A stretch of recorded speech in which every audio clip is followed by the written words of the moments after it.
I dream about your curves, the mountain man declared to the obese labor girl he bought. A brutal auction in a freezing frontier town. The crowd jeers, laughing at a girl too heavy for their cruel eyes.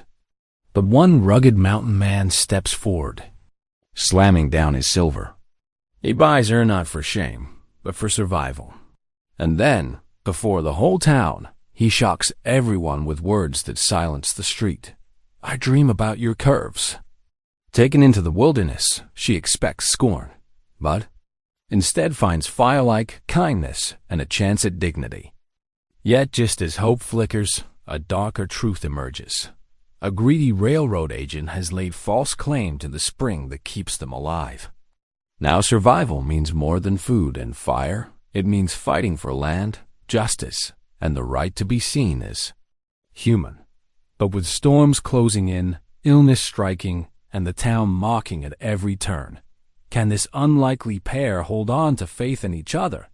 Or will the frontier break them apart forever? Before we begin, send a quick wave in the comments. Tell me your city, your country, your vibe. It's amazing how stories like this echo across the world. The winter wind howled through Silver Hollow streets, rattling shop signs and whipping loose snow into stinging clouds. Ruth Ann Mallory huddled deeper into her threadbare shawl, trying to make herself smaller despite her large frame. The courthouse steps felt like ice beneath her feet, and the growing crowd of onlookers pressed closer, their whispers sharp as needles. Her stepfather's grip on her arm tightened. Stand up straight, girl, he hissed. Maybe someone'll see some use in you, though I doubt it. Ain't nothing you're good for 'cept hauling wood like a mule. Ruth Ann's cheeks burned despite the cold. She kept her eyes fixed on the frozen ground, counting the cracks in the courthouse steps to keep from crying. The auctioneer's voice carried across the square, reading out the terms of her labor contract. 2 years of service to pay off her stepfather's gambling debts.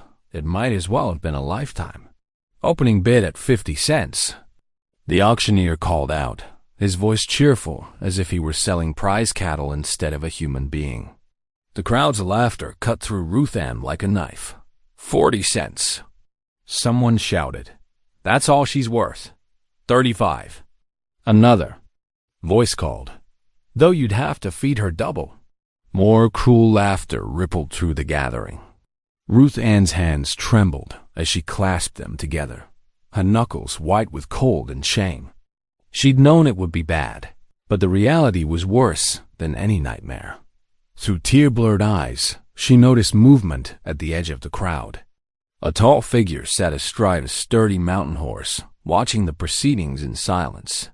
She recognized Caleb Boone, the reclusive mountain man who came to town only a few times each year for supplies. Stories about him varied. Some said he was touched in the head after his wife died. Others claimed he was the most God-fearing man in the territory. Right now, his expression was unreadable beneath his broad-brimmed hat. 30 cents. The bids kept falling, each one a fresh wound to Ruth Ann's dignity.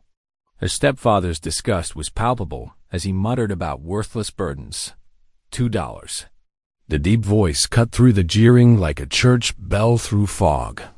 The crowd fell silent, turning to stare at Caleb Boone as he urged his horse forward. Through the parting onlookers, the auctioneer blinked in surprise. $2? Well now, that's more than generous for. You heard me. Caleb's voice was quiet but carried authority. He pulled a leather pouch from his coat and counted out the coins, dropping them into the auctioneer's palm with deliberate care. Ruth Ann's stepfather released her arm, already reaching for the money. Take her then, if you're fool enough to pay that much. Don't come crying when you realize what a waste she is. The crowd's mood shifted from mockery to something darker as Caleb dismounted and approached Ruth Ann. She could hear their whispers, their speculation about what a mountain man would want with someone like her. Her heart hammered against her ribs as he stood before her, his weathered face serious. Miss Mallory, he said softly, if you're willing, There's honest work at my place. Cooking, cleaning, tending the garden come spring." He paused, then added, "No one will harm you there." Ruth Ann nodded, unable to speak past the lump in her throat. But as Caleb turned to lead her to his horse, someone in the crowd shouted, "Guess even mountain men get lonely enough to bet anything." Crude laughter erupted again. Ruth Ann's face flamed with humiliation as she tried to make herself invisible. But Caleb stopped mid-stride, his shoulders stiffening. Slowly, deliberately, he turned back to face the crowd. "I dream about your curves, Ruth Ann," he declared, his voice carrying across the suddenly hushed square. "They mean strength, not shame." The silence that followed was absolute. Ruth Ann's hand flew to her mouth, hot tears spilling down her cheeks. Never in her life had anyone spoken of her with such respect, such appreciation. She fumbled with her shawl, trying to hide her face, but Caleb's gentle hand on her elbow steadied her. Without another word, he led her to his horse. With careful courtesy, he helped her mount, making sure she was secure before swinging up behind her. The crowd parted silently as they rode out of the square, the horses' hooves ringing against the frozen ground dot as they passed the last buildings of Silver Hollow. Ruth Ann realized she was trembling, not from cold, but from the overwhelming events of the morning. Caleb's solid presence behind her was reassuring, though, and his arms on either side, as he held the reins, made her feel oddly protected. The trail wound upward through snow-laden pines, the air growing sharper and cleaner with each step away from town. Ruth Ann's mind whirled with questions, but she couldn't find the courage to voice them. Instead, she focused on the peaceful sounds around them, the creak of leather, the soft nicker of the horse, the whisper of wind through the branches. After what seemed like hours, but was probably only one, Caleb spoke quietly. "There's a blanket in my saddlebag if you're cold, Miss Mallory." "Ruth Ann," she whispered. "Please, just Ruth Ann." She felt rather than heard his answering nod. "Ruth Ann, then. We've another hour's ride to the cabin. The trail gets steeper, but old Sam here knows the way blind." The horse's ears twitched at the sound of his name, and Ruth Ann found herself smiling despite everything. She watched the scenery change as they climbed higher into the mountains, the trees growing thicker, the snow deeper. The sun occasionally broke through the clouds, sending diamond-bright reflections off the pristine drifts. When they finally reached a small clearing, Ruth Ann caught her first glimpse of her new home. The cabin was solid-looking, built of thick pine logs with a stone chimney. Smoke curled from the stack, and she wondered briefly who attended the fire while Caleb was in town. "Welcome to Thunder Ridge," Caleb said, helping her down from the horse. "It ain't much, but it's warm and dry." Ruth Ann stood in the snow, taking in the peaceful scene. A small barn stood to one side, and she could see a garden plot under the snow, marked by stakes. The forest pressed close on all sides, but instead of feeling hemmed in, she felt sheltered. Caleb led old Sam to the barn, returning moments later to guide her to the cabin door. Inside, the main room was neat and warm, with a fire crackling in the hearth. Simple furniture, a table, chairs, a rocking chair by the fire, spoke of comfort rather than luxury. Through an open door, she glimpsed a small bedroom. "That's your room," Caleb said, following her gaze. "Mine's the loft." "I'll fetch your things." He stopped, noting her empty hands. "You didn't have anything to bring?" Ruth Ann shook her head, shame creeping back. "Just what I'm wearing." Caleb's jaw tightened, but his voice remained gentle. "We'll manage. My late wife Clara left some things that might fit you, and we can get supplies from town when needed." He moved to the fire, adding another log. "Are you hungry?" The mention of food made Ruth Ann's stomach growl audibly, and she blushed. She hadn't eaten since the previous day. To her surprise, Caleb smiled, the first real smile she'd seen from him. I'll take that as a yes. There's beans warming on the stove, and I've got fresh bread from yesterday's baking. Nothing fancy, but it'll fill you up." As Ruth Ann watched him move about the kitchen area, efficiently setting out bowls and spoons, she felt something inside her begin to unclench. The events of the morning seemed almost dreamlike now, but Caleb's words in the square echoed in her mind. They mean strength, not shame. Perhaps, just perhaps, she had found not just shelter, but a place where she could begin to believe those words herself. The smell of warm bread and beans filled the cabin as Boaz. Caleb set 2 bowls on the table. "Come, eat," he said simply. "Then, you can rest if you'd like. There's plenty of time to sort everything else." Ruth Ann sat down at the table, folding her hands in her lap. "Mr. Boone?" "Caleb," he corrected gently. "Caleb, thank you. Not just for," she gestured vaguely, encompassing everything, the bid, the rescue, the food, the shelter, "but for what you said in town. No one's ever. I meant every word," he said quietly, sitting down across from her. "Now eat while it's hot. The Lord knows you've earned some peace and a full belly today." Ruth Ann bowed her head, offering a silent prayer of gratitude, then picked up her spoon. As she ate, she could feel the warmth of the fire at her back, smell the clean scent of pine that permeated the cabin, and hear the wind singing in the chimney. For the first time in longer than she could remember, she felt safe. Outside, snow began to fall again, soft and steady, erasing their tracks from town and blanketing the world in pristine white. Inside the cabin, 2 souls who had known loneliness began the careful dance of learning to trust again. 1 meal, 1 moment, 1 act of kindness at a time. Twilight painted the mountain sky in deep purples and blues as Caleb guided his horse up the snowpack trail. The last rays of sunlight filtered through the pine branches, casting long shadows across their path. Ruth Ann sat quietly in front of him, her breath visible in the cooling air. "Almost there," Caleb said softly, steering old Sam around a bend. "Cabin's just ahead." The trail widened into a small clearing where his log cabin stood, sturdy and welcoming against the darkening sky. Smoke curled from the stone chimney, drifting lazily upward.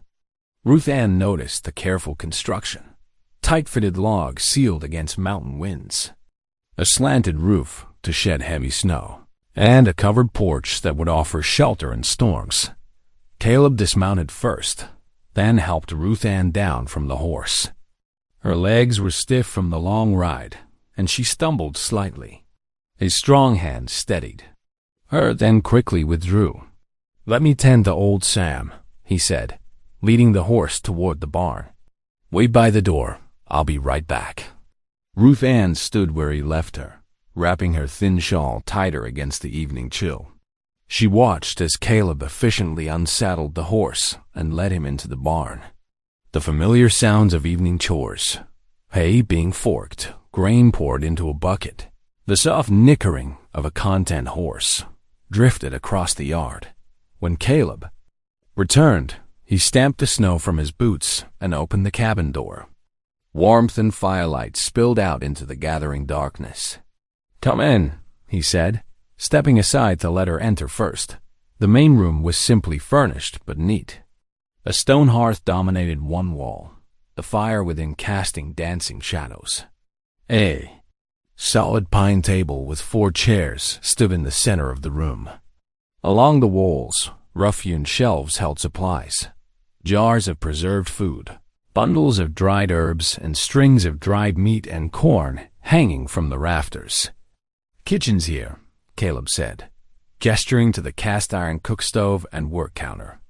"Pump's just outside for water." He moved toward a door on the far wall. "This will be your room." Ruth Ann followed him into a small but clean chamber. A narrow bed with a patchwork quilt stood against one wall, a chest of drawers against another. A small window looked out into the forest.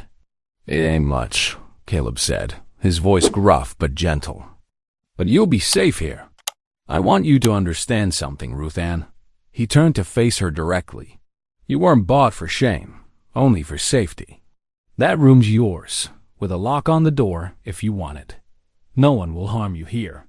Tears pricked at Ruth Ann's eyes. She ducked her head, managing a whispered, "Thank you." "I'll get a fire started in here to warm it up," Caleb said. "Then we'll see about some supper." While he worked at the small fireplace, Ruth Ann stood in the doorway, watching. His movements were efficient and practiced, laying kindling and small logs with careful precision.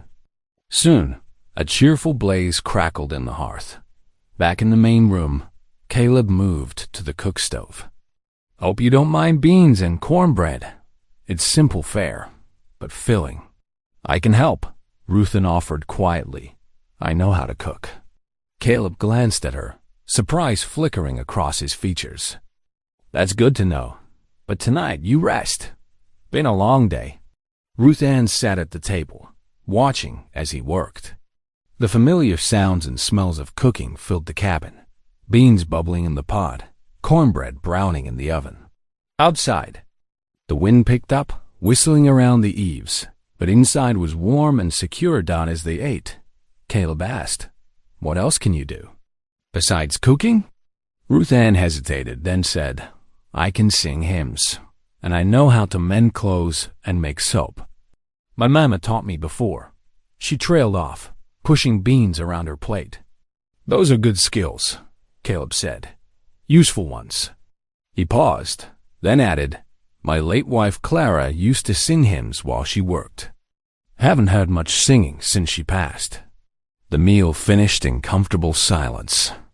Caleb showed Ruth Ann where to find extra blankets and assured her she could bolt her door at night if she wished. Then he climbed the ladder to his loft, leaving her to settle into her new room. That night, as Ruth Ann lay in the unfamiliar bed, she heard soft words drifting down from above. Caleb was praying, his voice a low murmur. "Lord, watch over Clara's soul, and help me do right by this girl you've sent to my door." Ruth Ann pulled the quilt tighter around her shoulders, feeling an unexpected warmth that had nothing to do with the dying fire. The next morning, she woke before dawn. Years of rising early to work had trained her body well. Moving quietly through the dim cabin, she found her way to the kitchen area. There was flour in a bin, eggs in a basket, and salt pork in the larder. Soon, the smell of frying bacon filled the air. When Caleb descended from the loft, he stopped short at the sight of flapjacks browning on the griddle and bacon sizzling in the pan. Ruth Ann moved confidently around the kitchen, humming a hymn under her breath. The tune was Amazing Grace, and it filled the cabin with unexpected warmth. "Morning," she said softly, turning from the stove. "I hope you don't mind. I thought I'd make breakfast." "Mind?" Caleb's voice was rough with sleep and surprise. "No, I don't mind at all." He watched as she efficiently flipped the flapjacks, her movements sure and practiced. The hymn continued, barely above a whisper, but its presence changed the very air of the cabin. The lonely silence that had been his constant companion began to retreat before this simple morning music. Ruth Ann set 2 plates on the table, then poured coffee into tin cups. Steam rose in the cool morning air, carrying the rich aroma of fresh brewed coffee. Caleb sat down, still watching her with quiet amazement. "These look better than any flapjacks I've made," he admitted, reaching for the maple syrup. "Mama always said the secret was beating air into the batter," Ruth Ann said, sitting down across from him. She ducked her head, suddenly shy again, and sang a prayer over the griddle. A faint smile touched Caleb's lips. "Your mama sounds like she was a wise woman." They ate in companionable silence, broken only by the crackle of the fire and the occasional whisper of wind outside. Through the frost-covered window, Ruth Ann could see the sun beginning to paint the sky in shades of pink and gold. Snow lay thick on the ground, pristine and untouched in the early morning light. As she gazed out at the peaceful scene, questions turned in her mind. Had she truly found refuge here? Would this mountain man's kindness last? The warmth of the cabin wrapped around her like a blanket, and the memory of his words in town echoed in her thoughts. Strength, not shame. She cleared the breakfast dishes, continuing to hum softly. The familiar hymn gave her courage, reminded her of her mama's lessons about faith and patience. Whatever lay ahead, she was no longer standing in that town square, facing mockery and despair. She was here, in this quiet cabin, with a man who had shown her more respect in one day than she'd known in years. Through the frosted window, she watched a pair of cardinals flit between snow-laden branches, bright spots of color against the white world. Perhaps, like those birds, she too had found her winter shelter, a place where she could gather strength until spring brought new beginnings. The morning light grew stronger, promising a clear day ahead. Ruth Ann reached for her shawl, ready to fetch water from the pump for washing up. As she opened the door, the crisp mountain air rushed in, carrying the scent of pine and possibility. She paused for a moment, breathing it in, letting herself believe, just a little, that this refuge might be real. Behind her, Caleb moved about the cabin, stoking the fire, preparing for the day's work. The ordinary sounds of morning chores filled the space between them, comfortable, uncomplicated, promising. Ruth Ann stepped out into the snow, her footprints marking fresh tracks in the pristine white. Each step felt like writing a new story, one that began with respect and might lead to something she hardly dared name: hope. The day settled into a gentle rhythm at Caleb's mountain cabin. Each morning, Ruth Ann rose before dawn, kindling the cook fire and preparing breakfast. The routine brought comfort, like a familiar hymn played on well-worn strings. Monday found her hauling water from the spring, her breath clouding in the crisp air. The wooden buckets were heavy, but her strong arms were used to such work. Back and forth, she trudged through the snow, filling the cabin's water barrel until it brimmed. Caleb watched from where he mended harness leather near the barn. He'd offered to help, but Ruth Ann had politely declined. "I can manage," she'd said quietly. "Been doing this sort of work since I was 12. The leather creaked in his hands as he worked it. "Reckon you can at that," he'd replied, respect warming his voice. By Tuesday, Ruth Ann had taken over the mending pile. Her neat stitches closed holes in work shirts and patched worn knees in trousers.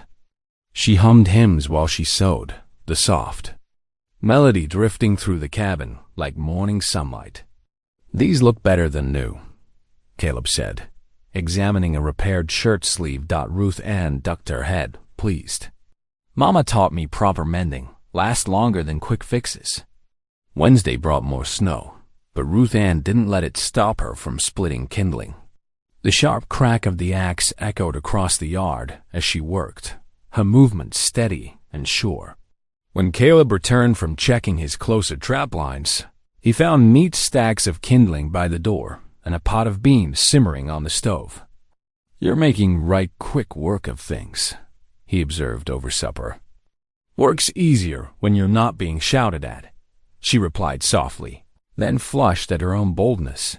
But Caleb just nodded, understanding in his eyes. Thursday and Friday passed.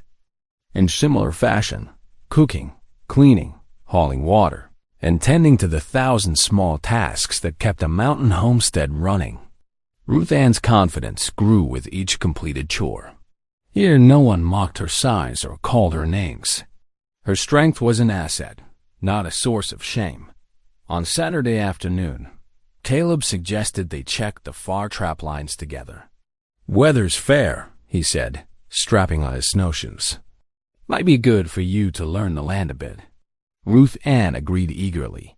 She'd never used snowshoes before, but Caleb showed her how to strap them on and walk with the strange, wide gait they required. Like walking with duck feet, she said, making Caleb's mouth twitch in what might have been a smile.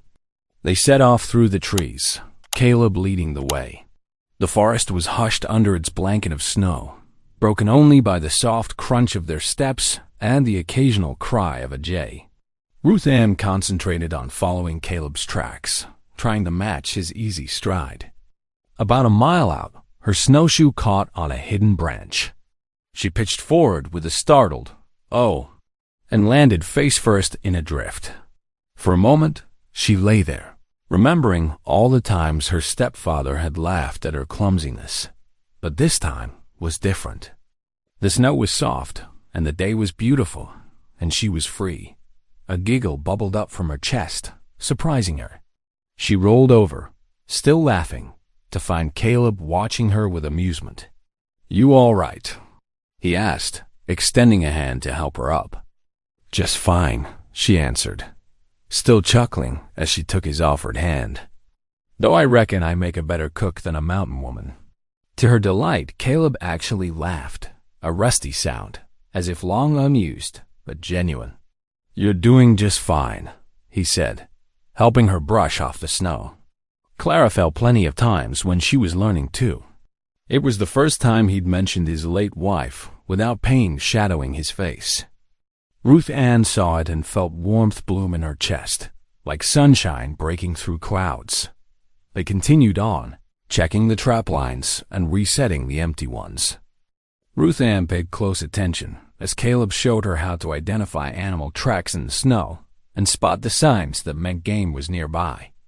The afternoon passed pleasantly, and Ruth Ann found herself relaxing into the peaceful rhythm of the work.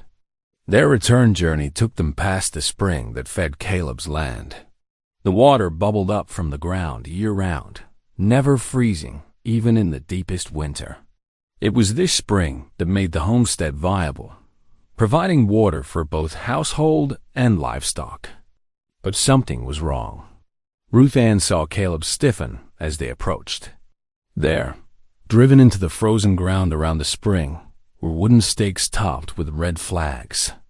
A piece of paper had been nailed to a nearby post. Caleb strode forward and yanked the paper free, his face darkening as he read.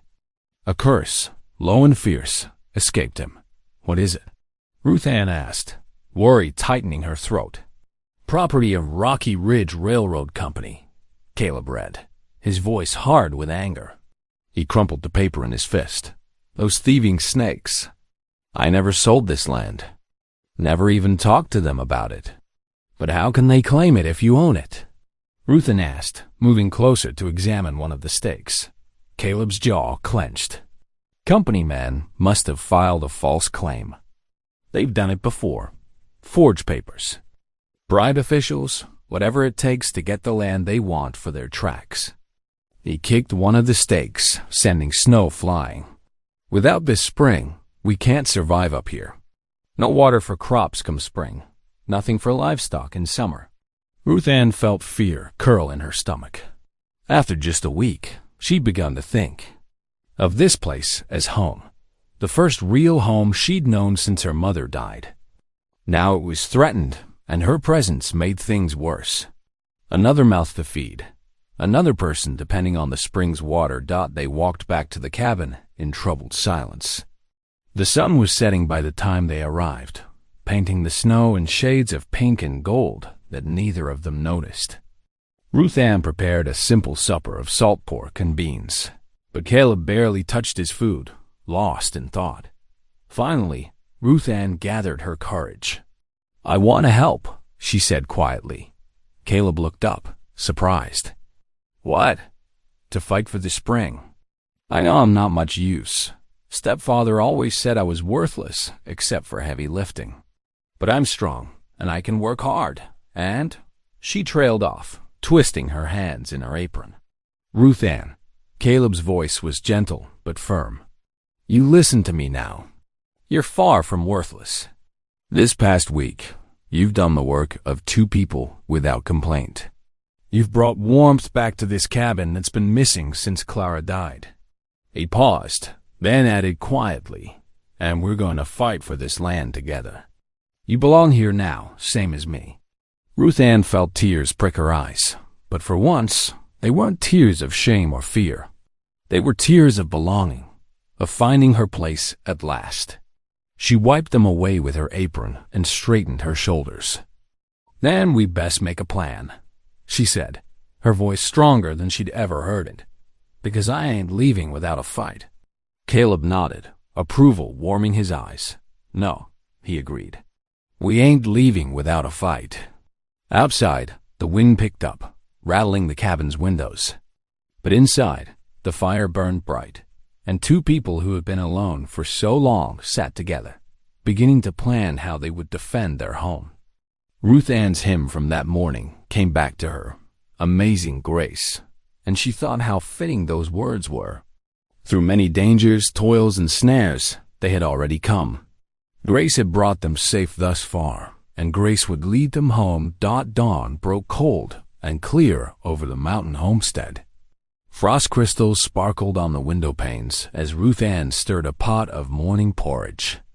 The kitchen was warm from the cook stove, filled with the smell of coffee and wood smoke. Caleb came in from the barn, stamping snow from his boots. "Hitched up the sled to Flint," he said, hanging his coat by the door. "Figure we best head to town, see what's what with these railroad claims." Ruth Ann's hand trembled slightly as she ladled porridge into bowls. The thought of returning to Silver Hollow made her stomach clench, but she steadied herself and nodded. "I'll pack some bread for the journey." They ate quickly, neither speaking much. Ruth Ann wrapped herself in her heaviest shawl while Caleb checked the harness on Flint, his old bay horse. The animal stood patient in the yard, his breath steaming in the morning air. "You'll ride up front with me," Caleb said, helping Ruth Ann onto the wooden seat of the sled. He tucked the buffalo robe around her legs before climbing up beside her. Might be a long day. The runners creaked against the snow as they set off down the mountain trail. Ruth Ann held tight to the seat as they descended, the sled sometimes sliding sideways on steep turns. Flint picked his way carefully, ears flicking back and forth as Caleb guided him with gentle words and subtle rein movements. As they drew closer to Silver Hollow, Ruth Ann's anxiety grew. She hadn't been back since the day of the auction, when Caleb had saved her from a life of servitude or worse. The memory of the crowd's jeering still burned. The first buildings came into view: the livery stable, the blacksmith shop with its smoking forge.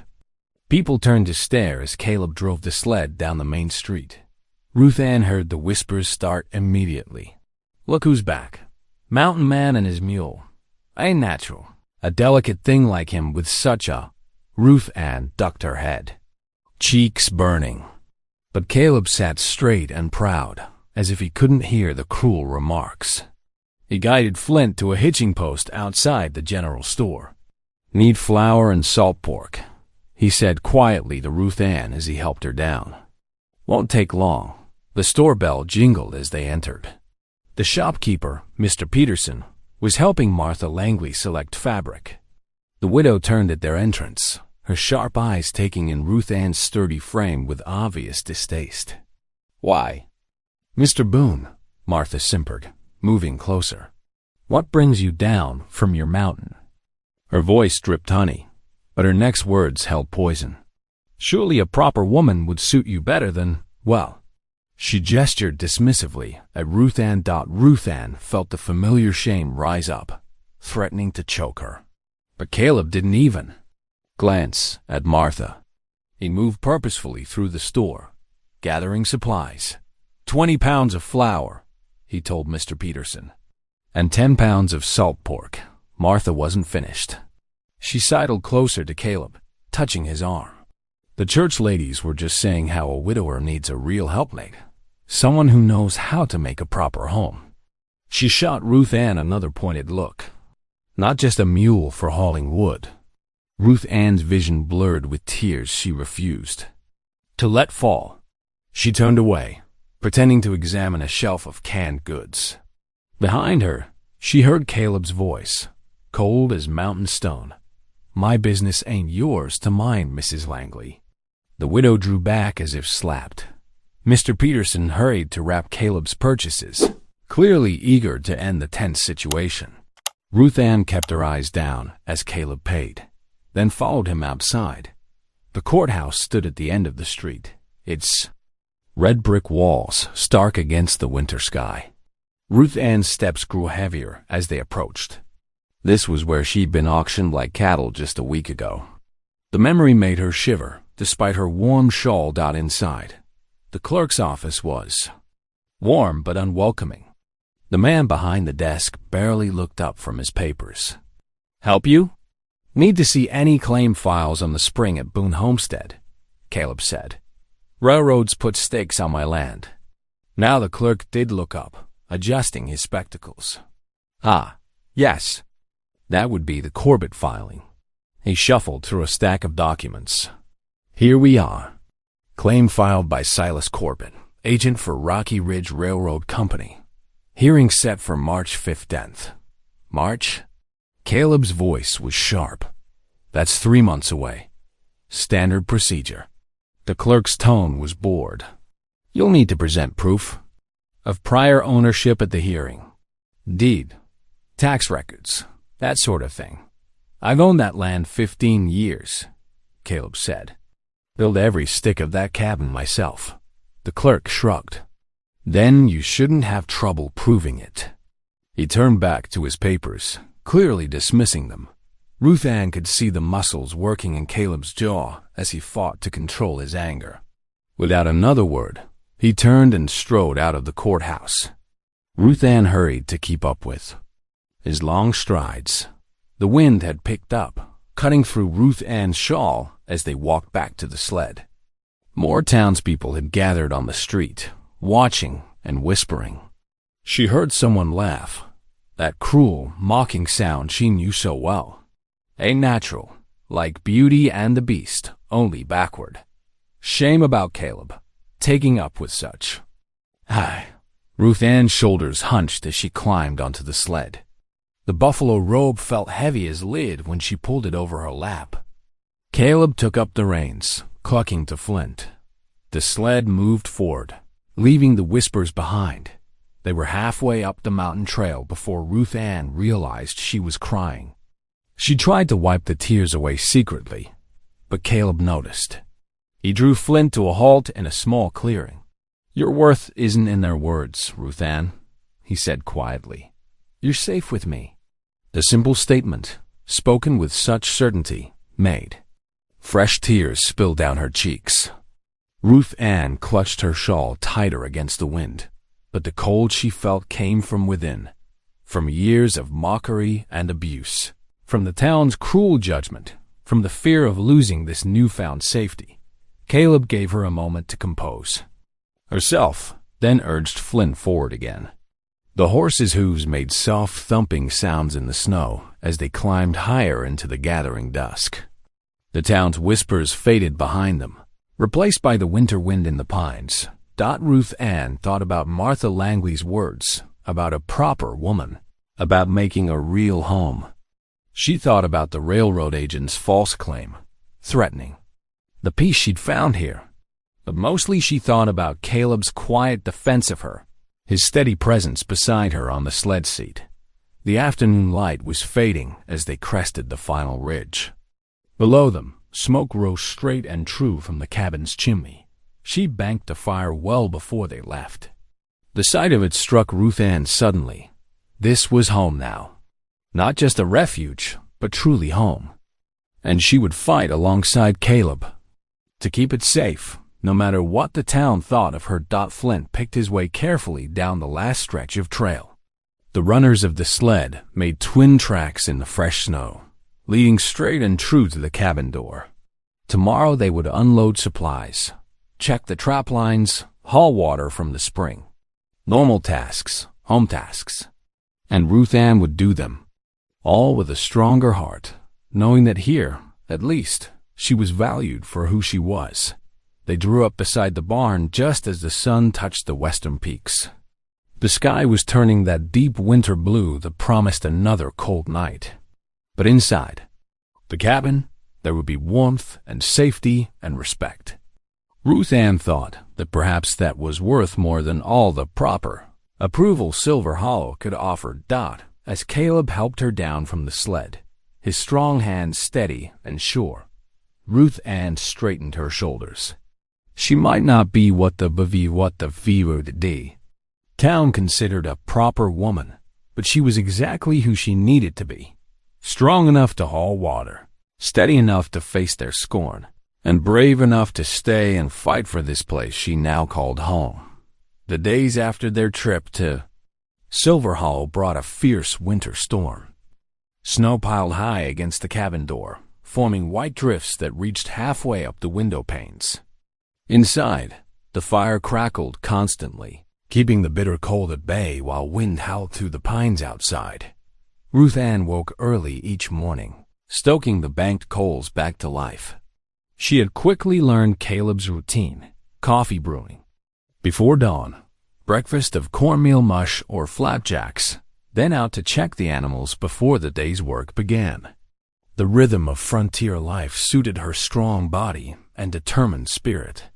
On this particular morning, Caleb stood at the door, frowning at the heavy snowfall. "Wood pile's getting low," he said, pulling on his thick wool coat. "Need to haul more logs before the next storm hits." Ruth Ann was already reaching for her shawl.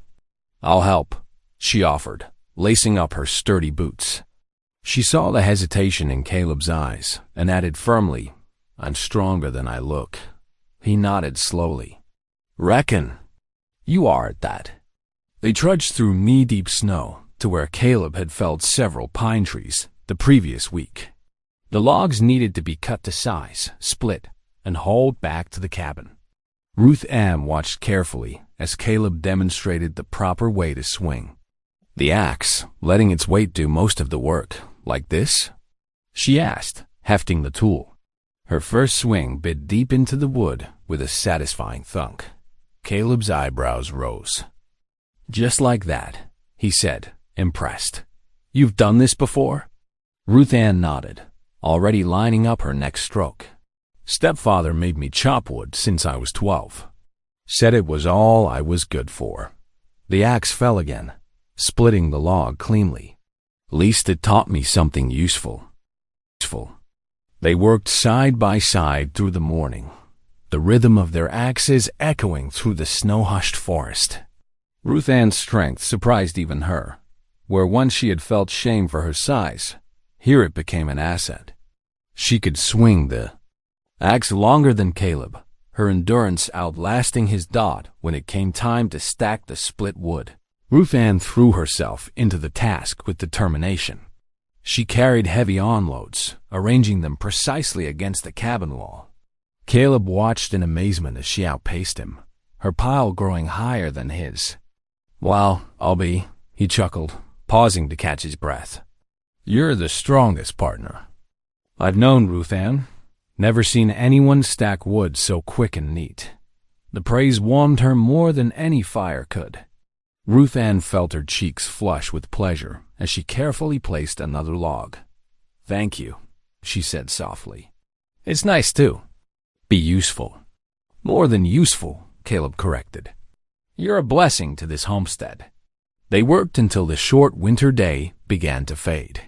By the time they finished, the woodpile stood tall and orderly against the cabin wall, enough to last through several storms. Ruth Ann's arms ached pleasantly from the labor, and her heart felt full. Here, her strength was valued, not mocked out inside the cabin. They shed their snow-covered outer clothes and settled in for the evening. Ruth Ann stirred up a hearty stew of dried beef and beans, while Caleb added logs to the fire. The domestic quiet felt comfortable now, nothing like the tense silence she'd known in her stepfather's house. After supper, Caleb reached for something. On the shelf, a leather-bound Bible, its pages well-worn but carefully tended. "This was Clara's," he said quietly, running his hand over the cover. "My late wife. She read from it every evening." He held it out to Ruth Ann. "Would you like to borrow it?" Ruth Ann took the Bible reverently, her fingers tracing the gilt edges. I'd be honored," she whispered. "But I never had much schooling. I read slow." "No hurry," Caleb said gently. "Take all the time you need." She opened the Bible carefully, settling into the chair by the lamp. As she read slowly through the familiar words of Psalms, she began to hum softly, an old hymn her mother had taught her before she died. The melody filled the cabin's warm air. Caleb sat in his own chair, a piece of wood and carving knife in his hands. He worked steadily, shaping what looked to be a wooden spoon, while Ruth Ann's sweet voice rose and fell with the hymn's cadence. The peaceful scene struck him suddenly. How long had it been since music filled these walls? "I haven't heard that hymn in years," he said when she finished. "Clara used to sing it too." He paused in his carving. "Truth is, I haven't prayed proper since she passed." Felt like God stopped listening. Ruth Ann closed the Bible carefully. "My stepfather never let me sing at home. Said it was too loud, too bothersome. Wouldn't let me read scripture neither." She looked down at the book in her lap. "But I always remembered the hymns Mama taught me. They kept my faith alive, even when times were hard.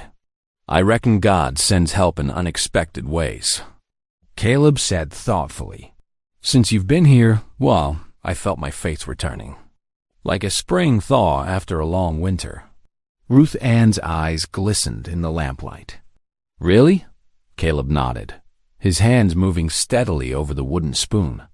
"You brought life back to this place, Ruth Ann. Not just work and cooking, though Lord knows that's welcome enough. But your singing, your quiet strength, it's awakened something I thought was dead. My home feels blessed again. My soul, too." Tears spilled down Ruth Ann's cheeks, but they were tears of joy. She had spent so many years being told she was worthless. Too big, too clumsy, too much. Yet here, in this remote cabin with this quiet man, she had found her true worth. Her size meant strength to work alongside him. Her voice meant hymns to fill the lonely silence. Her presence meant renewal of faith and hope died as the fire burned low. Ruth Ann began another hymn, softer this time, a gentle evening prayer. Caleb's knife moved in rhythm with her voice as he shaped the spoon's handle. Outside, snow continued to fall, but inside the cabin, warmth and peace reigned. Two souls, once wounded by loss and cruelty, found healing in shared labor, shared faith, and the simple grace of acceptance. Ruth Ann's voice faded into the comfortable quiet. She opened Clara's Bible again, reading slowly by lamplight while Caleb carved. Neither felt the need to speak. The evening's peace spoke eloquently enough. They had found in each other what both had lost: purpose, faith, and the promise of better days ahead. The wooden spoon took shape under Caleb's skilled hands, smooth and graceful. Like Ruth Ann's presence in his life, it transformed from rough material into something beautiful and useful. As he worked the final details, he watched her reading Clara's Bible, her lips moving silently over the words, and knew with certainty that God had not abandoned him after all. He had sent him exactly the partner he needed, strong in body and spirit, gentle in heart, and full of quiet grace. The lamp burned low as evening deepened into night. Tomorrow would bring more work, more challenges, more precious moments of shared faith and understanding. But for now, they sat content in the warmth of the cabin, surrounded by the fruits of their labor: stacked wood, simmering stew, carved spoon, well-worn Bible, all testament to the life they were building. Together, day by day, prayer by prayer, hymn by hymn, the Sunday morning dawned crisp and clear, sunlight glinting off fresh snow. Ruth Ann stood before the cracked mirror in her room, adjusting her best dress, a faded blue cotton that strained at the seams. Her hands trembled as she pinned up her hair. "We ought to get moving soon," Caleb called from the main room. "Church starts at 10 o'clock. Ruth Ann's stomach clenched. When Caleb had suggested attending service in Silver Hollow, her first instinct had been to refuse. The thought of facing those cruel faces again made her throat tight. But something in his steady gaze had given her courage. She emerged from her room to find Caleb dressed in his Sunday best, a clean black coat and pressed trousers. He had even trimmed his beard. The sight gave her pause. She had never seen him so formally attired. "You look right proper," she said softly. Caleb's eyes crinkled at the corners. "As do you." He helped her into her worn wool coat, his movements gentle.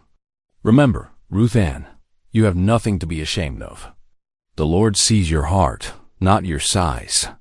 The ride into town was quiet, save for the crunch of Flint's hooves in the snow.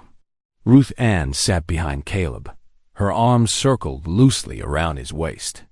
The familiar scent of leather and pine helped calm her racing heart Dot as they approached Silver Hollow. She could see people making their way to the white-painted church. Ladies in their fine bonnets and gentlemen in dark suits turned to stare. As Caleb guided Flint down the main street, Ruth Ann fought the urge to hide her face in Caleb's coat. "Hold your head high," Caleb murmured over his shoulder. "You belong here as much as anyone." They dismounted at the church steps. Already, whispers rippled through the gathering crowd. Ruth Ann caught fragments of cruel comments about her size, her plain dress, her presence with Caleb. Her cheeks burned. With shame Dot, but then Caleb did something unexpected. He took her hand firmly in his, interlacing their fingers. Without hesitation, he led her up the steps and through the church doors. The whispers grew louder, but Caleb walked straight to the front pew, as if deaf to the gossip around them. Ruth Ann sank onto the wooden bench, acutely aware of the stares boring into her back. Martha Landley's sharp voice carried clearly from several rows behind. "Well, I never." The nerve of that girl, sitting up front like she belongs there. Caleb squeezed Ruth Ann's hand. "You do belong here," he whispered. His thumb traced gentle circles on her palm, steadying her. The church filled quickly. Ruth Ann kept her eyes fixed on the simple wooden cross above the pulpit, drawing strength from its familiar shape. When Pastor Whitcomb entered, his kind face brought a measure of comfort. She had always liked the gentle circuit preacher. The service began with familiar hymns. Ruth Ann's voice, usually strong and clear, emerged as barely a whisper. But as the congregation sang Amazing Grace, she felt something shift inside her. The words about being lost and found, blind but now seeing, touched her deeply. Her voice grew stronger with each verse. Several heads turned at the sound. Ruth Ann nearly faltered, but Caleb's hand remained steady in hers. She finished the hymn, at full voice, letting the music carry her fears away. Pastor Whitcomb stepped to the pulpit, his Bible open before him. His sermon text came from 1 Samuel, the story of David's anointing. Ruth Ann listened intently as he spoke of how God chose the youngest, least regarded son to become king. "The Lord sees not as man sees," Pastor Whitcomb's voice rang out. "For man looks on the outward appearance, but the Lord looks on the heart." The words pierced Ruth Ann's soul. She felt tears gathering in her eyes as the pastor continued, speaking of God's special love for those the world despised. Every phrase seemed meant for her, addressing the very wound she carried. Those whom society scorns, God often cherishes most dearly, Pastor Whitcomb declared. The stone which the builders rejected becomes the cornerstone. This is the Lord's doing, and it is marvelous in our eyes. Ruth Ann wiped her eyes with her free hand, overcome. Beside her, Caleb sat straight and tall, his jaw set firmly. She could feel the tension in his fingers where they gripped hers. The sermon concluded with a prayer, and then came time for fellowship. Ruth Ann's moment of peace shattered as reality crashed back. They would have to face the congregation now, endure their judgment up close. Sure enough, Martha Langley approached them before they could leave their pew. The widow wore an expensive purple dress, her gray-streaked hair arranged elaborately beneath a feathered hat. Her smile didn't reach her eyes. "Why, Caleb Boone," she simpered, completely ignoring Ruth Ann. "How nice to see you in church again. You know, I've been thinking about your situation up there all alone in that cabin." She laid a gloved hand on his arm. "A man needs a proper wife to care for him. Someone suitable." Ruth Ann's chest tightened at the emphasis Martha placed on that last word. She tried to withdraw her hand from Caleb's, but he held firm. "I appreciate your concern, Mrs. Langley," Caleb said coolly, "but I'm not alone. Ruth Ann takes fine care of our home." Martha's smile turned brittle. "But surely you can't mean to. That is, a man of your standing needs a real wife. Someone who can present herself properly in society." She gestured to her own slim figure meaningfully. Caleb drew himself up to his full height. "I'll stand by Ruth Ann," he declared, his voice carrying clearly in the hushed sincerity. "She has more true worth in her little finger than most folks have in their whole body." A gasp went up from those nearby who had gathered to watch the exchange. Martha's face flushed an ugly red. "Well, I never," she sputtered, then turned on her heel and stalked away. Ruth Ann hardly noticed the other congregants giving them a wide berth as they left the church. She felt simultaneously mortified and cherished, humiliated by Martha's words, yet lifted up by Caleb's defense. The ride home passed in silence, but his hand found hers again as they crossed the creek near their cabin. That evening, after a simple supper, Ruth Ann couldn't hold back her emotions any longer. Sitting by the fire, she began to weep softly. "What's troubling you?" Caleb asked, moving his chair closer to hers. She wiped her eyes with her apron. "I never imagined any man would choose me in public like that. Especially not someone like you. Mrs. Langley was right. You could have any proper lady you wanted." "Ruth Ann," Caleb's voice was gentle but firm, "what I said wasn't for show. It's the truth. You're worth more than 1,000 Martha Langleys. But why?" She whispered, "I'm just a big, awkward girl who can haul wood. You're strong in body and spirit. You work hard without complaint. You fill this home with hymns and warmth." Caleb leaned forward, his eyes intense. "But more than that, you have a gentle heart. That's worth more than any fine dress or society manners." Fresh tears spilled down Ruth Ann's cheeks, but these were different. Tears of gratitude and growing joy.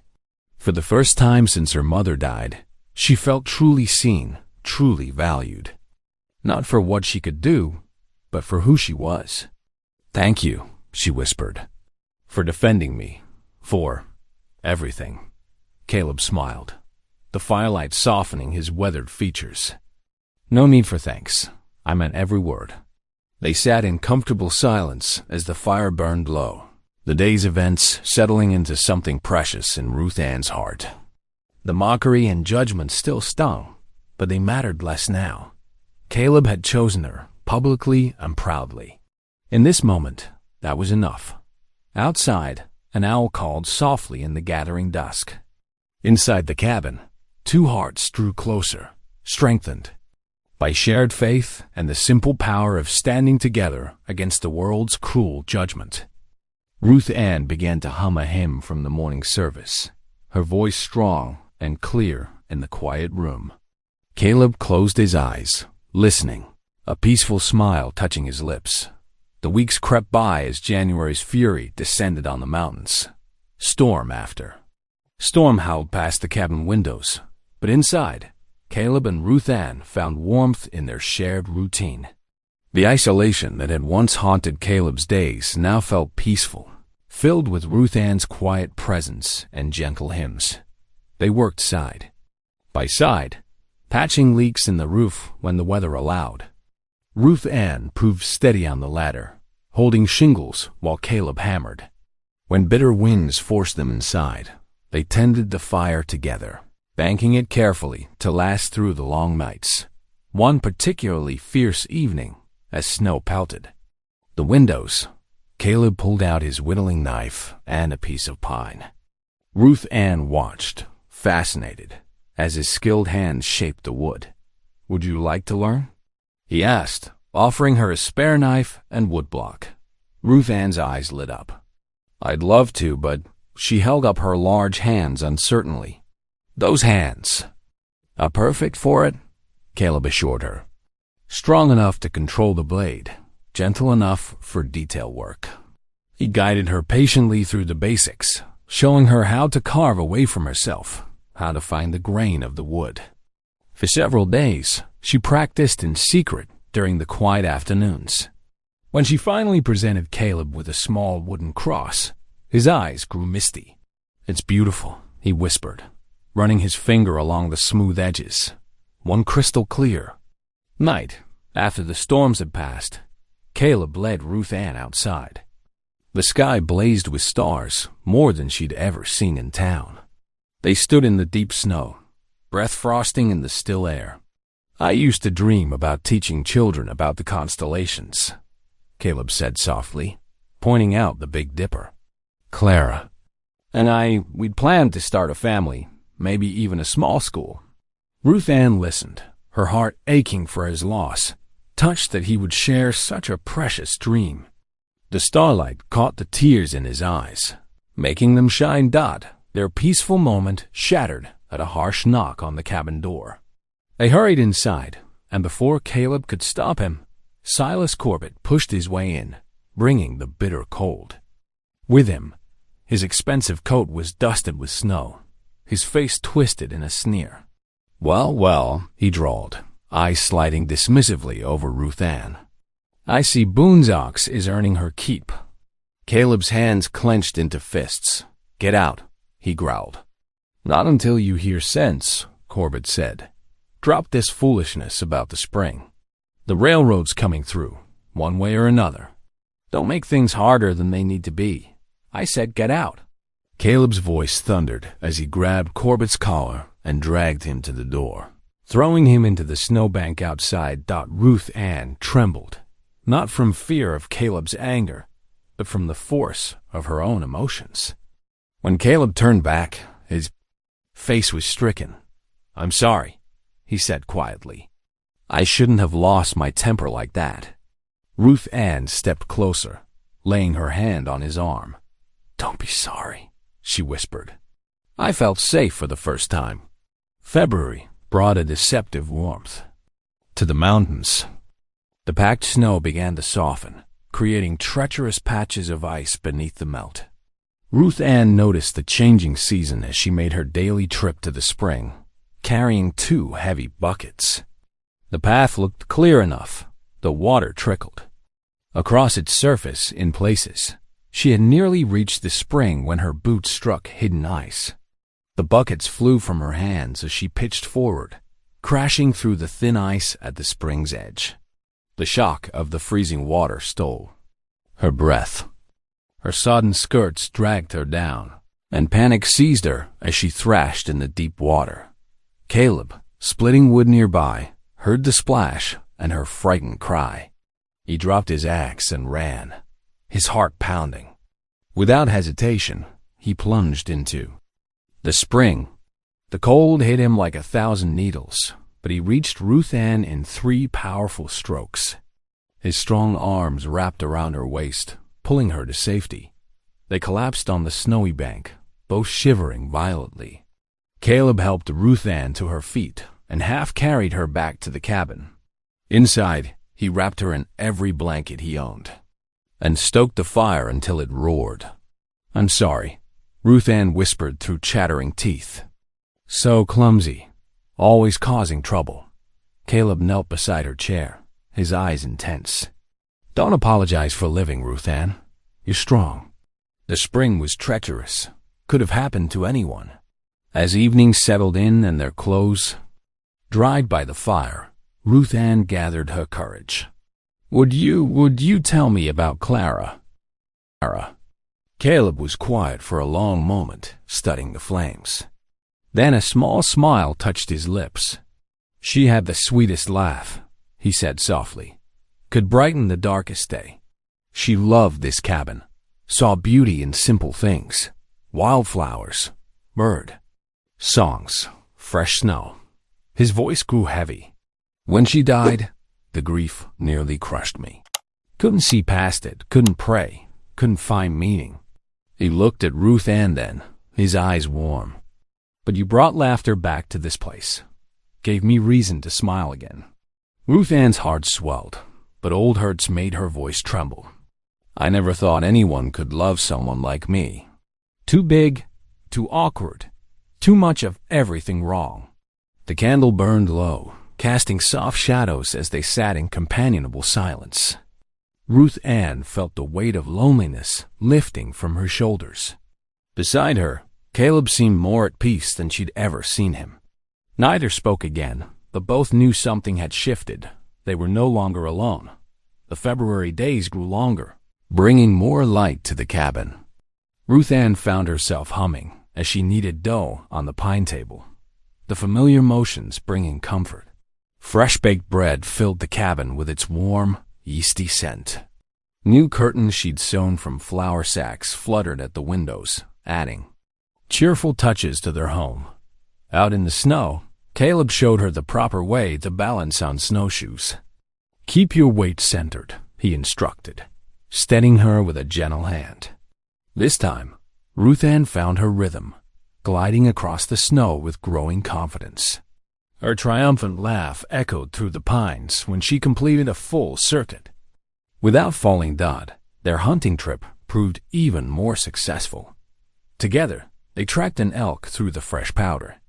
After Caleb's shot rang true, Ruth Ann amazed him by hauling the heavy haunch back to the cabin herself, her strength making quick work of the task.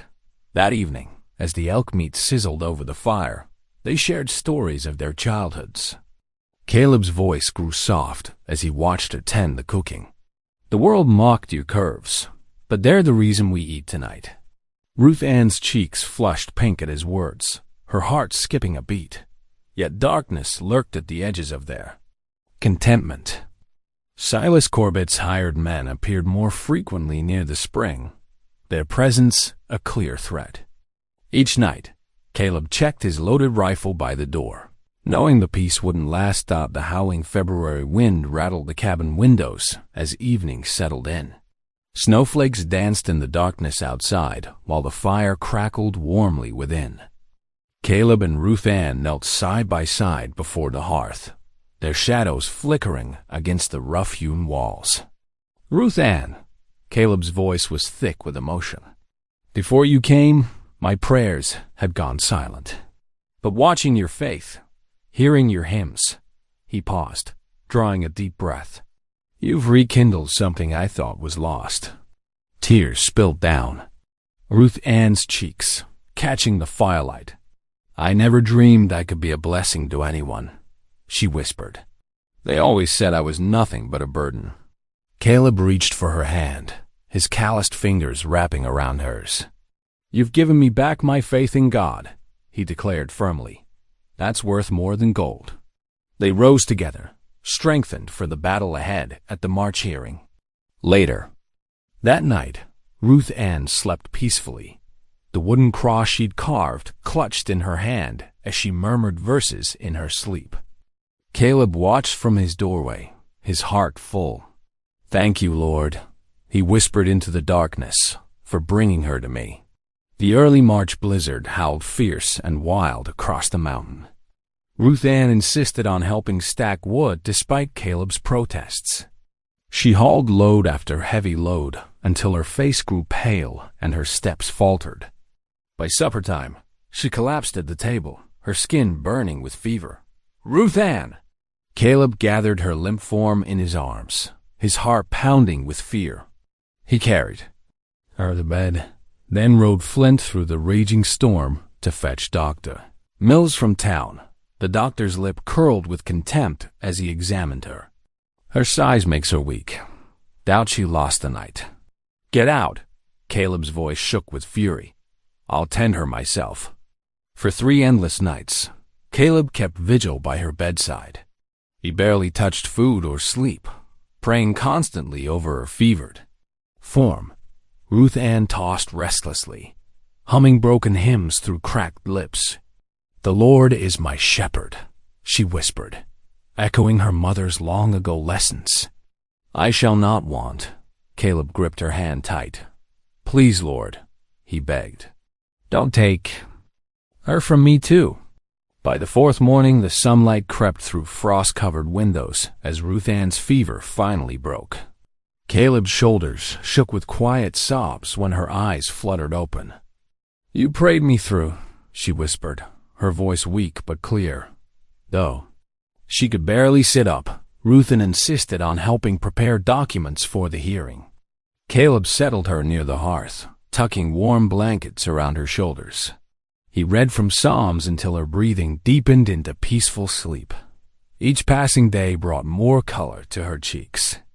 Every bowl of broth, every shared prayer strengthened her spirit. Caleb watched her recovery with grateful eyes, even as worry about the railroad hearing gnawed at him. Together they loaded the sled, knowing the battle ahead would test them both. The March morning dawned crisp and clear as Caleb helped Ruth Ann into the sled. The courthouse loomed ahead, its wooden steps creaking under their boots. Townsfolk gathered, whispering at Ruth Ann's pale but determined face. Inside, Silas Corbett lounged beside Judge Harrison, a smug smile playing on his lips. Caleb presented his deed with steady hands, but the judge barely glanced at it before waving it away. "Your Honor," Ruth Ann's voice rang out as she stood. "I have evidence." Her trembling fingers pulled her stepfather's leather-bound ledger from her shawl. Page by page, she revealed the truth of Caleb's purchase. The crowd murmured, nodding with newfound respect. Under their watchful eyes, Judge Harrison had no choice.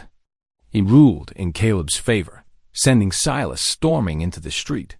Cursing his defeat in the days that followed, Silver Hollow saw Ruth Ann with new eyes. Children, who once hid from her, now ran up with fistfuls of purple wildflowers, their small faces beaming.